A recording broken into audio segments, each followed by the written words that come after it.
Most of you out there seem to have twigged by now.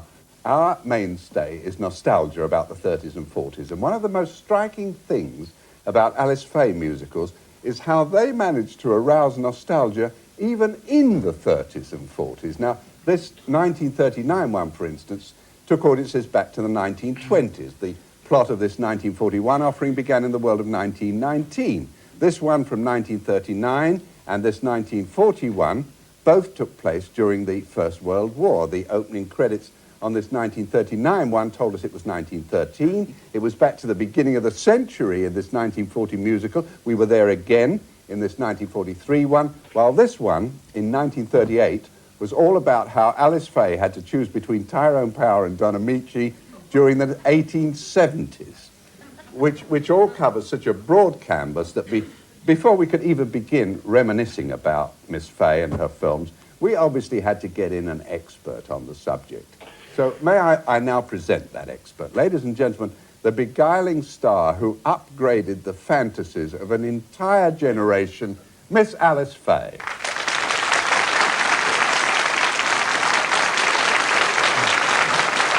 Well, I don't know how we're going to stop that. Yeah, thank you. Yeah. Alice, how do you feel about nostalgia? Do you actually enjoy thinking back to that period of your life, all those 20th Century Fox films? Only on a rainy day. Only, yeah. It must be very warming on a rainy day. It is. But I mean, was it on the whole a happy time? It was a beautiful time. Yeah? It really was. All right, it was hard work, but it was worth it. Well, let's see if we can wander through it a bit. We can begin by taking Alice right back to her first ever screen appearance, the one that led to her long association with the Fox Studios. It was in a 1934 musical called George White's Scandals, where straight after the opening titles, she appeared on screen singing this. Oh, you nasty man, taking your love on the easy plan, here and there and where you can. Oh, you nasty man, you're not fooling me. I've got you figured from A to Z, but you're darn good company.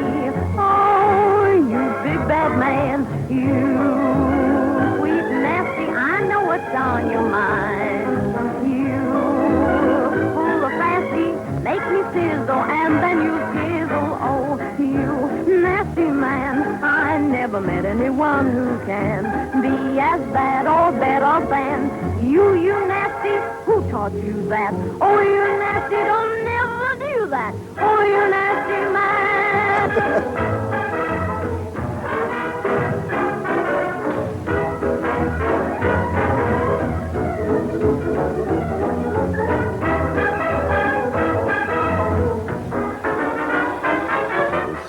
That's a big scene, that was. That was when money was still in style. Now, how clearly can you remember doing that scene? Honestly, not very clear. Not very clear. That's a long time ago. Well, prior to that film, because that was your first film appearance, you were a band singer with an orchestra that was led by this bloke. Who was it? Rudy Valley. Rudy Valley. How did that film, the George White Scandals, how did it come about? How did you get from being a band singer? Well, I was singing with Rudy's band, and he did the Fleischman Hour, and I was on that. And we went to California with Fleischman Hour. And he was to do a picture called George White Scandals with a woman that was sort of a Garbo-type lady, and it didn't work out, and one of the executives thought that I should have a test. And I had a test, and I was very fortunate. Were you ambitious? I was very ambitious. Were you? I was very poor when I was born, and so I had to be very ambitious. Well, let's look at a couple of the leading men Alice co-starred with after that debut opposite Rudy Valley. Here's one, for instance, that my sister would willingly have walked barefoot over broken glass to her. Mind you, she'd had to push my mother out the way first. Now, Alice, just in case anybody doesn't know his name, who was that? Oh, Tyrone Power. Tyrone. It's nice to know you can go, about him like that. We all did. Another film you made with Tyrone Power also starred this guy, the one on the right. Al Jolson. Al Jolson. Goodness gracious. Now, what was he like? Was he easy to work with? No. No. That's it. You're not going to hear everybody was wonderful on this show. We go to, well, behind, I must tell you that, over in a corner we have a piano and the masked fingers of Harry Stoneham. And he's standing by to tinkle at a moment's notice. So let me ask Alice to identify another scene from that same film with Al Joss, which is this scene. Now, can you remember what song you were singing there? Rose of Washington Square. Rose of Washington Square. And see, we've got Harry there. Harry, how about just a little brief reminder of it, yeah? They call me Rose of Washington Square. I'm withering there in basement air. I'm fading rose with all my fancy clothes. They say my turned up nose, it seemed to please artistic people.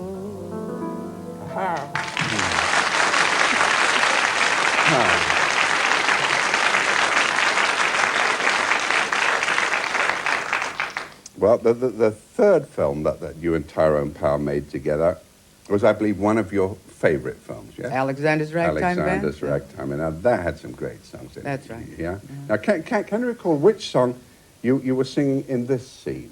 This is enough. Alexander's Ragtime Band. Alexander's Ragtime Band, which is one that's now, really, as far as I'm concerned anyway, so inescapably associated with you. I think we'll have to call Harry in again. Harry? Come on in here, come on in here, Alexander's Ragtime Band. Come on in here, come on in here, it's the best band in the land. That's good. Now we're proceeding, yeah.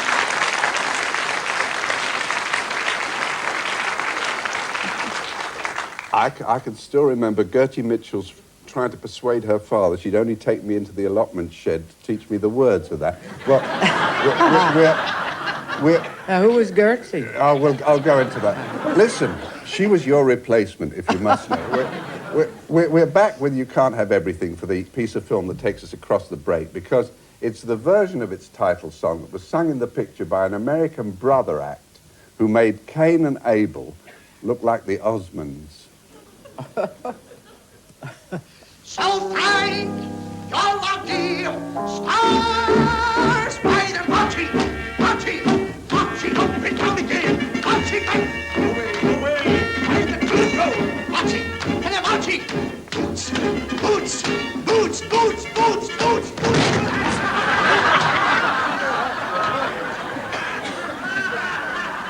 You can't have everything. Be satisfied with the little right there. We don't want anything. Live and laugh and listen, don't be greedy. Help the put it down. Put it down. Well, you holler, put it down. Get him. You that fella, big fella. Get him. Right.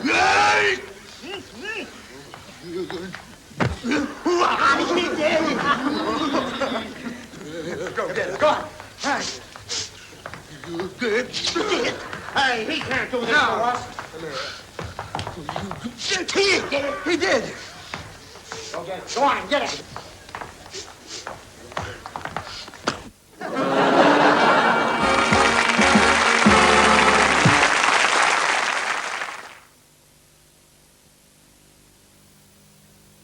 Sorry, sir, are you English cheddar? Of course I'm English. And there are some foreign cheddars around, sir. I am traditional all-English cheddar. Yes, but there's more to it than just being English, isn't there? What? Well, to take the guesswork out of buying a good cheddar, it has to have been graded and checked for top quality, taste, and texture. Oh, yeah, but... Then, and only then, is a cheddar allowed to display the cheese mark. You mean, like this? Oh, that'll do nicely, sir, thank you. I do apologize. Grey hair isn't like other hair, so Clairol created Loving Care specially to colour the grey. Grey hair actually takes colour differently, but Loving Care colours any amount of grey beautifully and gently, and just matches the grey to your natural colour, because Loving Care comes in a wide range of shades which you just shampoo in, and grey hair really needs conditioning. So Loving Care has its own unique conditioner. Grey hair needs special care, so Clairol give it Loving Care.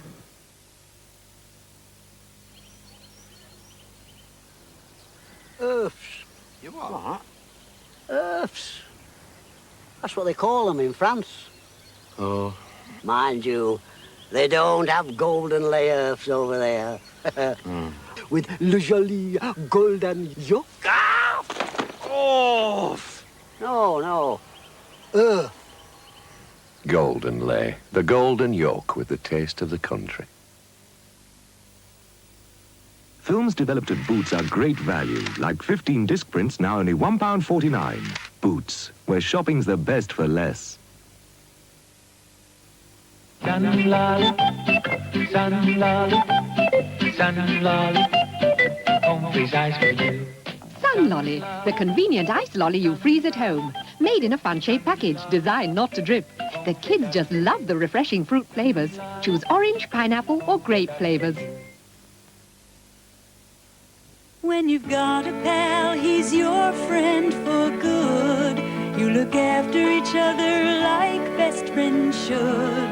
There are times of laughter, times you've been away. He's pleased to see you when you're home to stay. All dogs love marrowbone, so give your best friend Pal dog food. The marrowbone he loves, plus all the meaty goodness he really needs. So give him Pal, 'cause he's your best friend.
That's real high energy stuff. Now, would you mind putting a name to them for us?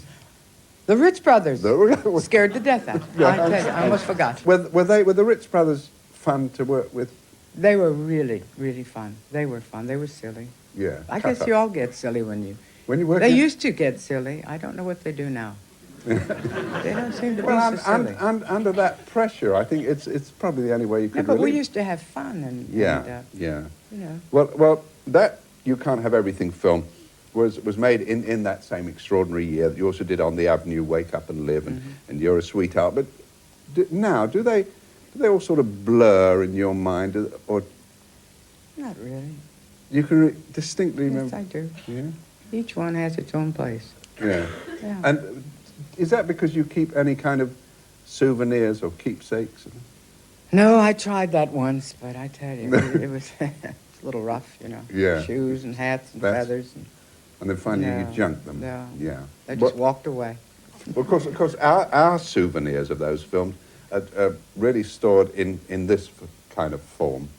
Now, that one, that's a lovely one. Perhaps, Harry, you would give us a little... Never in a million years could there be another you.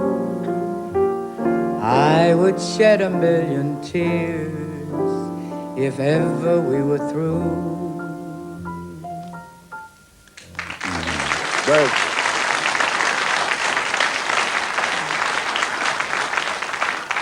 Mac Gordon and Harry Ravel, wasn't it? Those wonderful. Songwriters who wrote that. Were they an interesting pair? Oh, Marlis, great big, heavy, fat man like so, and a very tiny man. And Mac Gordon, he would sing everything and he would cry. And he'd wipe his eyes and he'd cry. And you know, when he finished, you just fell in love with the song. And he was the lyric writer. He was the lyric writer. What was the lyric writer? The other ones are usually very quiet. The composers. Very quiet. Before we move on from that quartet of films that you did in 1937, let's just recall another title song. Now, Harry, again, move the little gadget. You're a sweetheart, if there ever was one. If there ever was one, it's you. Thank you. Well, we start moving towards the 40s now with a clip that presented Alice in a slightly less romantic context. It's a scene from the 1939 movie Hollywood Cavalcade, where she found herself at the receiving end of another kind of physical encounter.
They were with you all the way on. Oh, that was fun. Let's get the who's out of the way. That impassive character, Buster Keaton. Buster Keaton. Now, Yeah. a scene like that, was it tough? It was really tough. We had to, every time they hit me with a pie and it wasn't right, I had to clean up, put on another costume, and do it again. So how long would it? How long would That it took take? us 3 days. Really? My goodness, being hit in the I didn't like lemon custard pie anymore. I bet, and because we've never had anybody on the program before who's had first-hand experience of working with Buster Keaton. Well, No. Buster Keaton, it was a star in silent Yes. film. So. Yeah. But did you get to know him at all? I think I sort of did. I mean, as best anybody could ever get to know Buster Keaton. He was kind of a loner. Was he? Yeah. And a very funny man and a real character. Yeah. And he was a very wealthy man in his day, and then he lost all of his money, and that's when he did this film, and it was really sad, because Yeah. he had, made millions of dollars. That was a lovely scene, though. Yes, wasn't it was it? fun. Yeah. Yeah. Well, because that film was called Hollywood Cavalcade, let's ask Alice to remind us of some of the less prominently billed actors she's worked alongside. Those Hollywood rep company faces we used to welcome in movie after movie. Now, here's some of that Hollywood rep company in a film you did in 1943. It was called The Gang's All Here. Now, Oh, Carmen Miranda. yeah. Wonderful lady. And the guy on the left? Edward Everett Horton. Tell us about Carmen Miranda. What? Wonderful lady. But- Tiny little lady, and one brown eye and one green eye. How extraordinary. Yeah. Well, it was in the Gangs All Here, or as it was called over here, The Girls He Left Behind. It had a different title over here. You introduced one of the most kind of brings it all back wartime songs ever. Now, Harry, a little bit. No love, no nothing, until my baby comes home. No fun with no one, as long as baby must roam.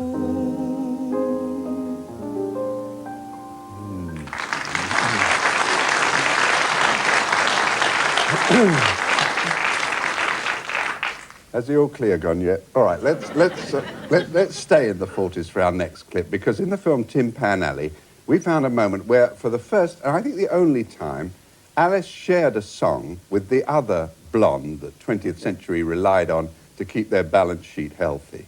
I'm the chic of Araby. A very talented fella. Your love Plays piano in any key, belongs to me. and you should hear him with little Dardanella. At night, Crescendo, when you're it's tremendo. asleep. And what a tune he can blow on a jug. Into It's avocado, your tent, sweet potato. I'll Why, he even does the bunny hug. He knows the latest ragtime song. And he can place your hair as daddy. So that is why my heart belongs. My heart belongs to Baghdad Daddy. You rule this land Give out with me. the dealio-do, the bodilio-dee. The sheep of Araby.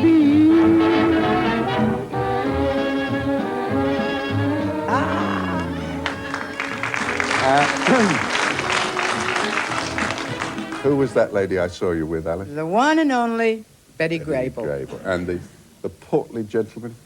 Billy Gilbert. Gilbert. Yeah. See? It's I funny, remember. you were... I almost said Daniels. No. but I don't know if you realise that while that clip was on, you were doing all the vadilio-do. Well, of course... Now, you're not going to ask me to do No, that. I'm not asking you to do that, but it sort of swam back, didn't it? 'Cause that was the first film where your male lead was someone else who you... John Payne. Did 4 films. Yeah. Fine Let's see John Payne up there. That's not bad, is it? There, you've got another one of those hats. That looks like a premature Playboy bunny. That's a lovely hat, that one, wasn't it? Now, good memories of John Payne. John Payne. Very handsome. Yeah. Very handsome. And very brilliant. Yeah. And very well read. And very, you know. I know. Don't rub it in. And mention of John Payne brings us nicely full circle, because it was in one of the musicals Alice did with him that she sang the song which we began the show with. So, Alice, let me ask you, out of all those Fox films that you made, which do you have the most pleasure remembering? Alexander's Ragtime Band. Yeah? And Hello, Frisco. Hello, Frisco, hello. Well, I don't think we can let you go without, or let Alice go without singing one song all the way through. And I think we all know which song that is. And if this audience here feels impelled to provide a very quiet backing group, they won't get paid a penny extra. You'll never know just how much I've missed you. You'll never know just how much I care. Please. And if I tried, I still couldn't hide my love for you. You ought to know, for haven't I told you so? A million or more times you went away, and my heart went with you. I speak your name in my every prayer. It's hard to hit the high one. If there is some other way to prove that I love you, I swear I don't know how. You'll never know if you don't know now.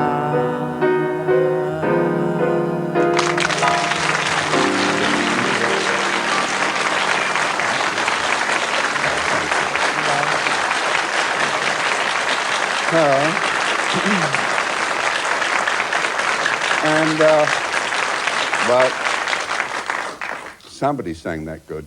On that sentiment, what you might call Alice Faye in Love and War, this is where we have to adjourn the meeting. We hope something in the half hour has provided a bit of the same emotional uplift as that moment in the 1938 film Tailspin, when Miss Alice Faye said to Joan Davis, "To be what a man thinks is a swell girl, you have to know how to say goodbye."